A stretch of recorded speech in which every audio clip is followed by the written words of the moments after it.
Bonjour à tous, les titres à la une de l'actualité de ce samedi, 23h. Le président de la République, Alassane Ouattara, a eu un entretien hier à sa résidence avec son homologue du Togo, Faure Gnassingbé, en visite d'amitié et de travail en Côte d'Ivoire. Les deux chefs d'État ont passé en revue la situation sociopolitique et sécuritaire au sein de la CEDEAO et de l'UEMOA. Après la bénédiction du Seigneur vient l'action de grâce. Une prière œcuménique a été dite ce samedi au Palais de la Culture. Les guides religieux ont dit merci à Dieu pour l'organisation réussie de la Coupe d'Afrique des Nations en terre ivoirienne et le sacre des éléphants de Côte d'Ivoire. C'était en présence du Premier ministre Robert de Grey-Mambé. Et puis la Mauritanie est désormais à la tête de l'Union africaine. Le président Mohamed Ould Cheikh El Ghazouani a reçu les attributs du pouvoir pour diriger l'institution en cette année. Il a été élu à l'occasion du 37e sommet organisé ce week-end à Addis Abeba. L'homme succède au Comorien Azali Assoumani pour un mandat d'une année. La canne de l'hospitalité a pris fin. L'heure est au bilan, mais aussi au remerciement à l'être suprême. Pendant un mois, notre pays a ouvert les bras à l'Afrique et au monde. Bienvenue à Kwaba.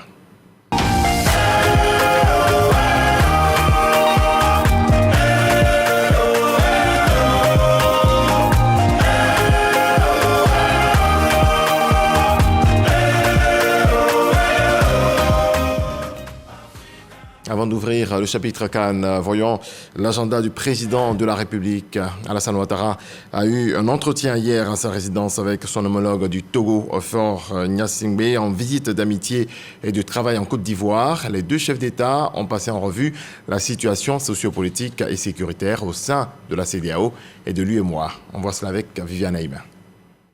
Entretien en tête-à-tête entre le président de la République, Alassane Ouattara, et son homologue du Togo, Faure Gnassingbé, par ailleurs médiateur de la CEDEAO en visite d'amitié et de travail dans la soirée de ce vendredi 16 février à Abidjan. Les deux chefs d'État ont passé en revue la situation sociopolitique et sécuritaire au sein de la CEDEAO et de l'UEMOA, l'Union économique et monétaire ouest-africaine. Ils ont évoqué également la décision de certains pays de quitter la CEDEAO, ainsi que la situation humanitaire des populations dans ces pays.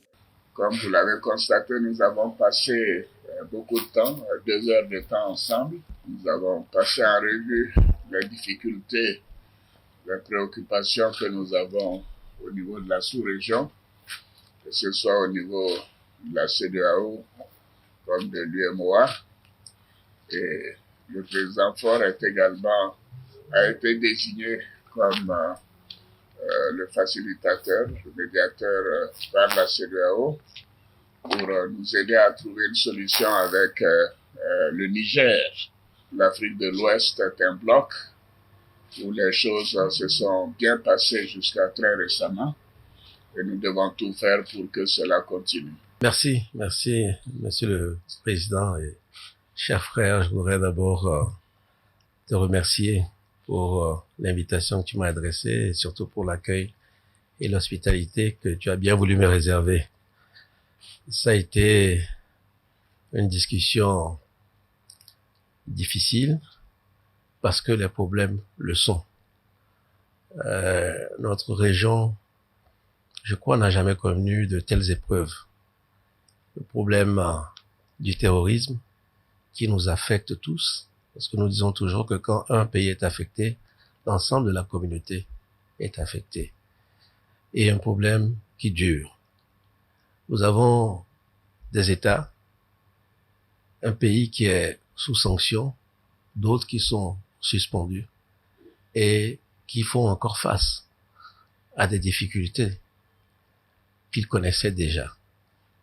Donc, nous nous sommes préoccupés, le président et moi-même, de la situation humanitaire dans les différents pays et nous nous sommes interrogés sur la nécessité peut-être de réexaminer ou réévaluer nos stratégies de gestion et de règlement de ces crises-là. Nous sommes préoccupés également par la décision prise par nos frères de quitter la CEDEAO.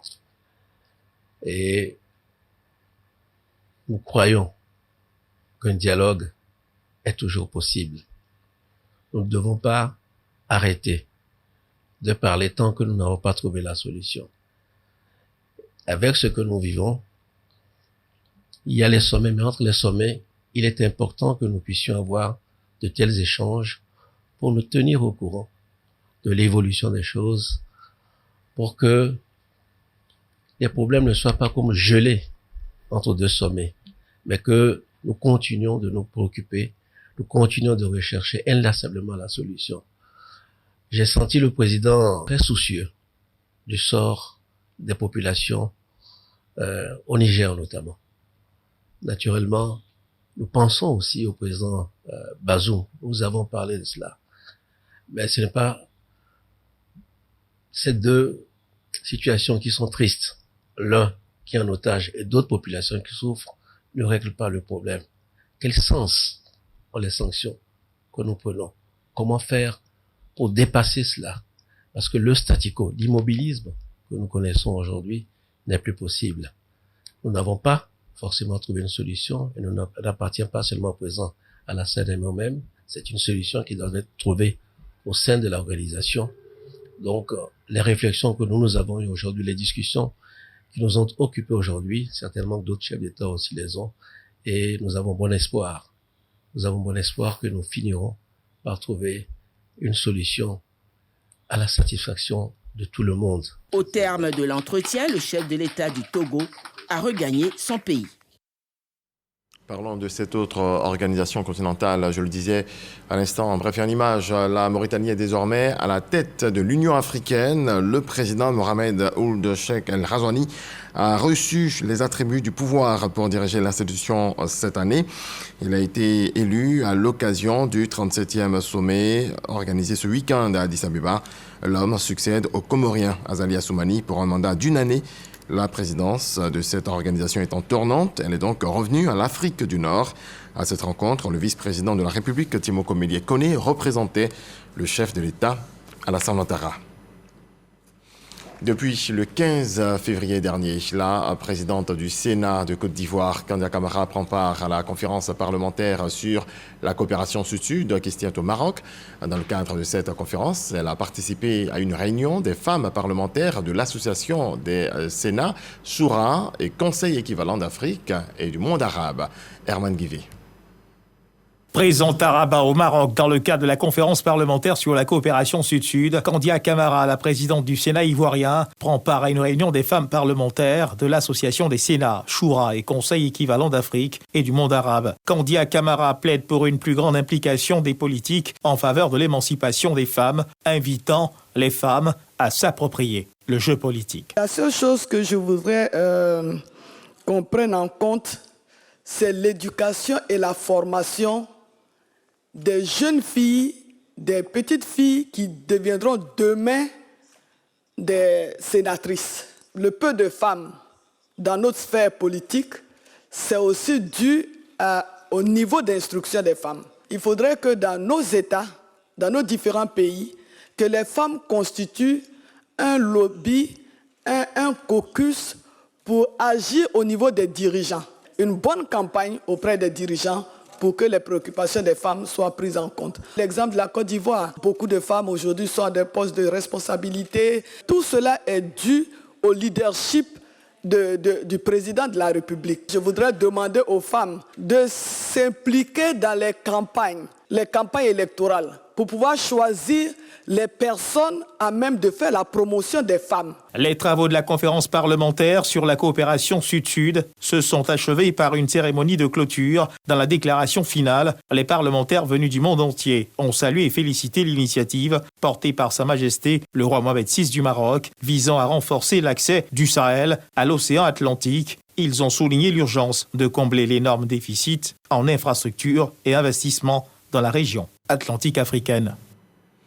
On en vient aux activités liées à la CAN 2023 dans cette édition.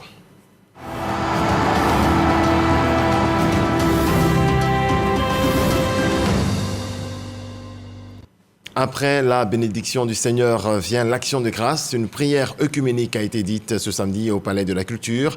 Les guides religieux ont dit merci à Dieu pour l'organisation réussie de la Coupe d'Afrique des Nations en terre ivoirienne et le sacre des éléphants de Côte d'Ivoire. C'était en présence du Premier ministre Robert Begré-Mambé. Abdoulaye Koné. Tous les guides religieux de Côte d'Ivoire ont embrassé ce jour et Maire Safayé, le sélectionneur de l'équipe nationale, a aussi pris un bain de foule dans les travées du Palais de la Culture de Treichville. Le plus important pour nous, c'est de voir toute la Côte d'Ivoire comme ça, quelles que soient les religions, quelles que soient les cultures, quelles que soient les ethnies. Voilà, ça c'est la Côte d'Ivoire. Et nous, on est contents pour ça. Un grand moment de retrouvailles pour toutes les confessions religieuses de Côte d'Ivoire.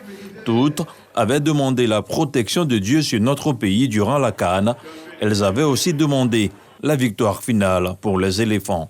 À l'entame de cette compétition, la CAN, le président de la République a instruit M. le Premier ministre à l'effet de mobiliser la classe religieuse de Côte d'Ivoire afin de fléchir chez nous dans la présence de Dieu pour lui demander de permettre la réussite écrasante de cette compétition.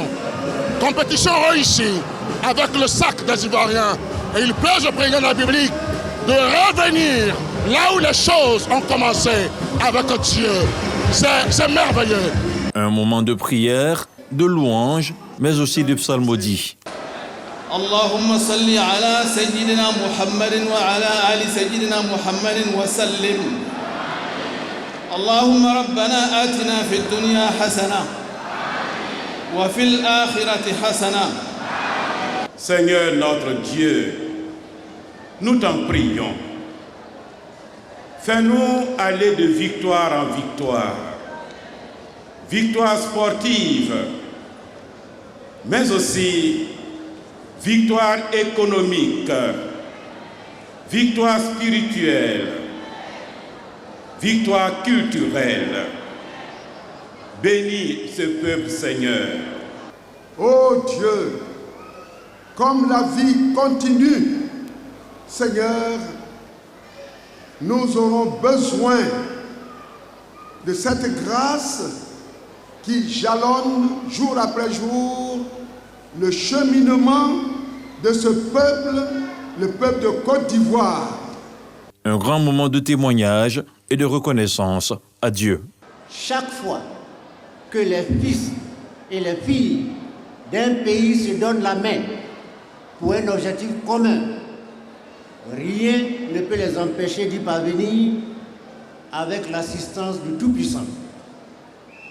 Un ami, pour ma part, me faisait remarquer à juste raison, et je voudrais le citer, il me disait, lorsque vous avez un chef qui est une bénédiction pour l'Afrique, qui est une bénédiction pour l'humanité, vous ne pouvez aller que de victoire en victoire, de succès en succès. Le peuple de Côte d'Ivoire a su faire preuve d'unité et de cohésion en dominant ces divergences internes pour constituer le bloc commun d'un peuple uni et déterminé pour la réalisation d'un objectif clair et fédérateur derrière notre équipe nationale. Et cette énergie positive a mené nos éléphants à la victoire. Principal artisan de cet appel à la mobilisation spirituelle autour des éléphants et de la Côte d'Ivoire, le chef du gouvernement a dit toute sa gratitude aux hommes religieux. Par la prière et sous les encadrements des différents chefs religieux, beaucoup parmi vous ont jeûné pendant plusieurs jours, ont prié pendant plusieurs jours. Certains sont allés au terrain rien que pour prier, jusqu'à ce que les éléphants prennent la Coupe d'Afrique des Nations. Le président de la République m'a demandé de venir vous dire merci. Merci et encore merci. C'est vrai, nous avons la Coupe d'Afrique des Nations. Mais la plus grande coupe que la Côte d'Ivoire a prise, c'est la coupe de la fraternité. la coupe de l'amitié, la coupe de la solidarité, c'est la coupe de la convivialité. Les Ivoiriens ont démontré que ce pays est un pays de l'hospitalité. La canne de l'hospitalité est terminée. L'événement sportif aura été un déclencheur de l'unité nationale et un symbole puissant de progrès pour toute la Côte d'Ivoire. Retournons au Palais de la Culture. Abdoulaye Koné a tendu son micro aux participants. Voici quelques réactions. Celle du président du CESEC, le docteur Eugène Akaoulé, le ministre Bruno Nabanya Koné et le directeur du Palais de la Culture. Comment ne pas louer notre Seigneur pour cette éclatante victoire qui est conforme aux vœux exprimés par les dignitaires religieux, à savoir qu'il y a une bonne organisation de la CAN, mais également que la Côte d'Ivoire sorte vainqueur. C'est rendre grâce à Dieu pour ces grands moments qu'il a donnés à la Côte d'Ivoire. C'est rendre grâce à Dieu pour ce parcours qui est proche du miracle que notre pays a connu. Vous avez suivi cette compétition, vous avez vu chaque étape. Je pense que Dieu nous a envoyé des signaux. À nous de les lire, à nous de les interpréter, à nous de les prendre avec nous dans notre vie de tous les jours. Donc je suis heureux pour les Ivoiriens et j'espère que ce message divin a été entendu par toute la Côte d'Ivoire. Je suis très heureux, très flatté, autant que ça se passe au Palais de la Culture. On a vu que tout le monde, le peuple était mobilisé pour fêter les éléphants. Ça, c'est une très bonne chose. J'ai été heureux de voir tout l'encadrement, de voir toutes les personnalités, toute la presse. Je crois que nous sommes heureux. Heureux pour longtemps, heureux d'avoir un chef comme Alassane Ouattara. La réussite de la plus grande compétition de football sur le continent organisée dans notre pays a été saluée par la coordination nationale des gares routières de Côte d'Ivoire. La déclaration lue par son président, on voit cela avec Marie-Chantal Akandan. La coordination nationale des gares routières de Côte d'Ivoire, CNGRCI, se réjouit du succès de l'équipe nationale. Face à la brillante victoire des éléphants, elle rend un hommage mérité au leadership éclairé du chef de l'État et du Premier ministre pour la réussite de la CAN 2023. Oui, Dieu a fait grâce en faisant d'une réalité le slogan « La CAN, c'est chez nous ». Effectivement, la CAN a eu lieu chez nous et elle est restée chez nous. Gloire à Dieu, le tout miséricordieux qui vient de nous offrir notre 3e étoile de la Coupe d'Afrique des Nations organisée avec hospitalité et maestria. Sur nos terres, le premier architecte de la victoire ivoirienne est notre père à tous en Côte d'Ivoire, le père de la nation, le président de la République, son Excellence M. Alassane Ouattara. C'est lui-là même qui a décidé d'organiser cette fête footballistique sur nos terres après 40 ans de 1984 à 2024.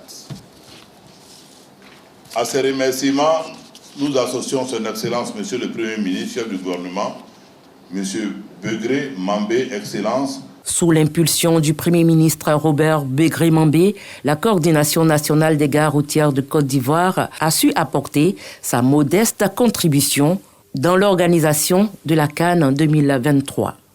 En qualité de président exécutif de la coordination nationale des gares routières de Côte d'Ivoire, nous avons mené plusieurs activités, notamment les sensibilisations sur le strict respect du code de la route, les sensibilisations sur le bon comportement au volant. Une longue caravane de notre structure a sillonné le grand district d'Abidjan, en commençant ici même à la gare routière Ladia Blaise, ici ex-gare Guépa, et nous avons pratiquement fait toutes les communes et terminé notre course au stade de Bempé après avoir pris la Y4 long de plus de 20 km. Nous avons gratuitement mis à disposition 4 cars de 70 places pour les supporters qui devaient se rendre à Yamoussoukro. Avec la parfaite réussite de la 34e édition de la CAN en 2023, la CNGRCI, dans une motion, soutient l'idée que la Confédération africaine, CAF, décerne une médaille honorifique au chef de l'État Alassane Ouattara pour avoir organisé la meilleure CAN de toute l'histoire. Une autre organisation qui félicite le président de la République et son gouvernement pour la réussite de la fête de football. Il s'agit du mouvement engagé pour la République. C'était lors d'un point presse. Souleymane de Nsongo, Marie-Chantal Akandan nous en parle. Les lampions se sont éteints sur la 34e édition de la Coupe d'Afrique des Nations en Côte d'Ivoire, un événement majeur pour le continent africain. Satisfait de la tenue de la CAN 2023, Solomon Abraham Sanogo, premier responsable du mouvement citoyen engagé pour la République EPR, a au cours d'un point de presse adressé des mots de gratitude à l'endroit de Robert Begré-Mambé, chef du gouvernement. Monsieur le Premier ministre, vous avez réussi l'organisation des 8e Jeux de la francophonie Abidjan 2017. Vous venez de réussir l'organisation de la CAN 2023.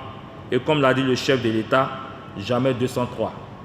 Alors, nous sommes convaincus et rassurés que vous réussirez la prochaine mission qui vous sera confiée par lui pour le grand bonheur des Ivoiriens et de tous ceux qui vivent en Côte d'Ivoire.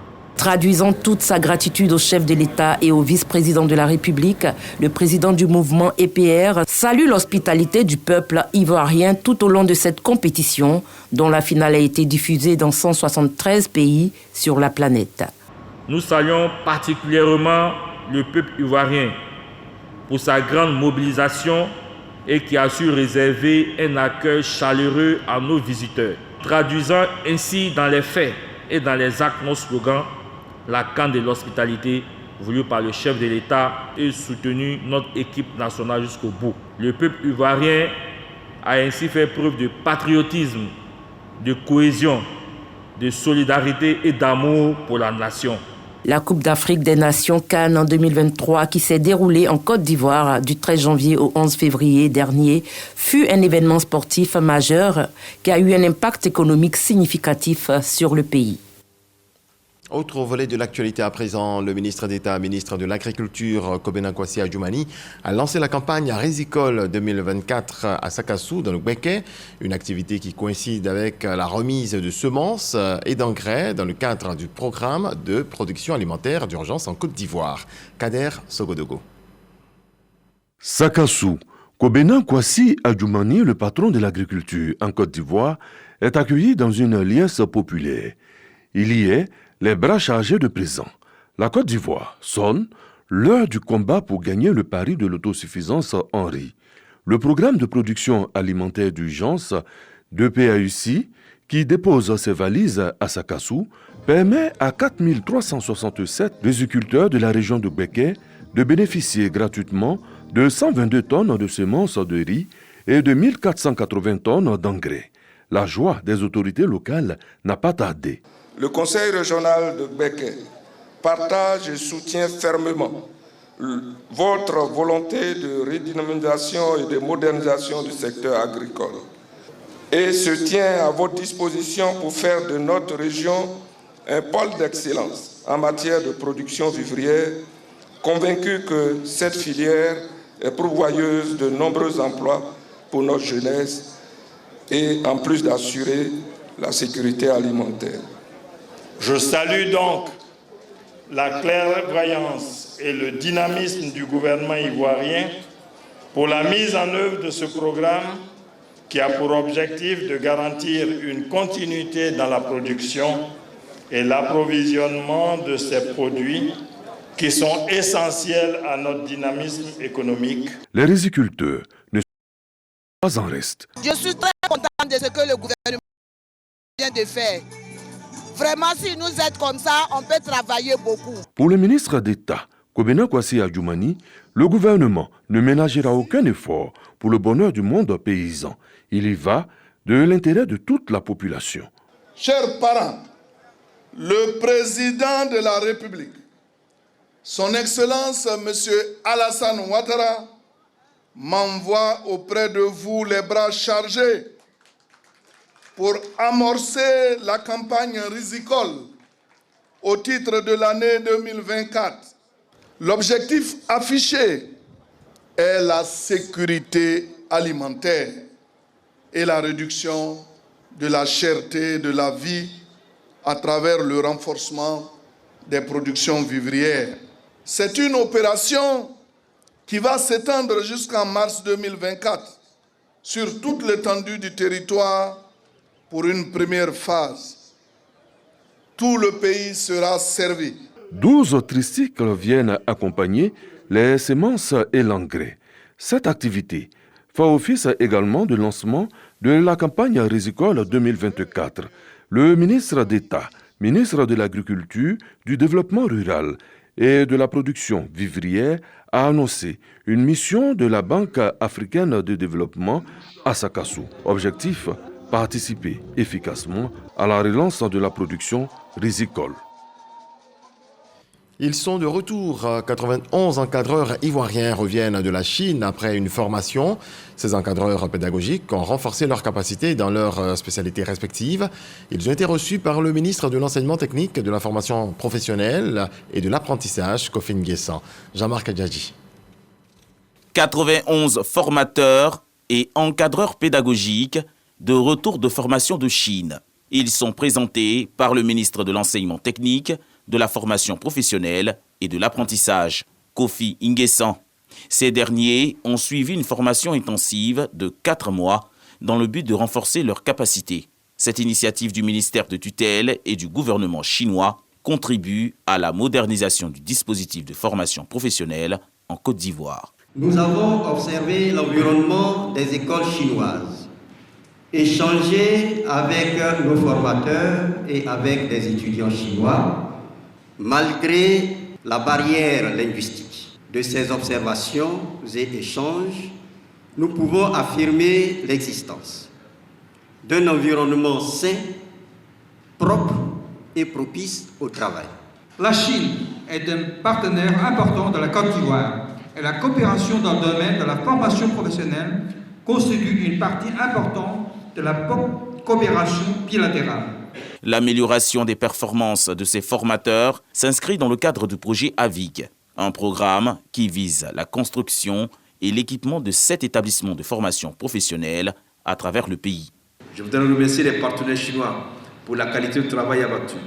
Nous sommes convaincus que cette formation a permis à nos formateurs d'acquérir de nouvelles compétences et expériences qu'ils mettront au service du ministère de l'Enseignement technique, de la formation professionnelle, de l'apprentissage et au profit de tous leurs apprenants. Un départ de 93 formateurs, encadreurs pédagogiques et de 15 chefs d'établissement pour la Chine est prévu dans les prochains mois. La fondation Cheikh Boakari Fofana a vu le jour ce samedi. Le lancement s'est déroulé dans la commune de Port-Boué en présence de plusieurs personnalités et guides religieux. C'est une fondation qui va perpétuer les valeurs de Cheikh Boakari Fofana à travers la promotion de la foi, de l'éducation, de la santé et l'engagement social. Chris Diomandé, Patricia Oumouetia. La fondation Cheikh Boakari Fofana vient de voir le jour. L'initiative est de rendre hommage au guide religieux Cheikh Boakari Fofana qui a consacré toute sa vie à servir l'islam et son pays avec un engagement et un dévouement total. Cheikh Boakari Fofana a non seulement façonné son destin et marqué l'histoire de l'islam en Côte d'Ivoire, mais a aussi tracé pour toute la communauté musulmane une vision fondée sur 3 axes: croire, éduquer et inspirer. Nous sommes réunis en ce jour avec comme mission de préserver les générations futures une bibliothèque inestimable. La Fondation Cheikh Boakari Fofana s'engage non seulement à être la gardienne intègre de cette bibliothèque humaine, mais aussi à perpétuer son œuvre. Mon père était bien plus qu'un homme ordinaire. D'abord, il n'était pas seulement mon père biologique, il était aussi le père spirituel de la plupart d'entre vous. Le guide religieux Cheikh Boakari Fofana, c'est toute une vie qui met en lumière le parcours de l'homme au service d'Allah Tout-Puissant. En 1974, quand je l'ai connu étant au lycée Faute-Bagny, tout de suite, j'ai vu en lui un guide, un conseiller, un visionnaire et quelqu'un qu'on pouvait être amené à suivre pour être en sa compagnie. Oui, le cheikh des imams, Boakari Fofana, qu'Allah subhanahu wa ta'ala lui fasse miséricorde, était un homme de culture qui se distinguait des autres prédicateurs par sa foi, sa vision et ses stratégies, ce qui lui a valu renommée, influence et confiance de tous. La cérémonie de lancement de la fondation a été meublée par des témoignages. C'est un homme de foi, de devoir, d'engagement, de résilience est un homme d'initiative.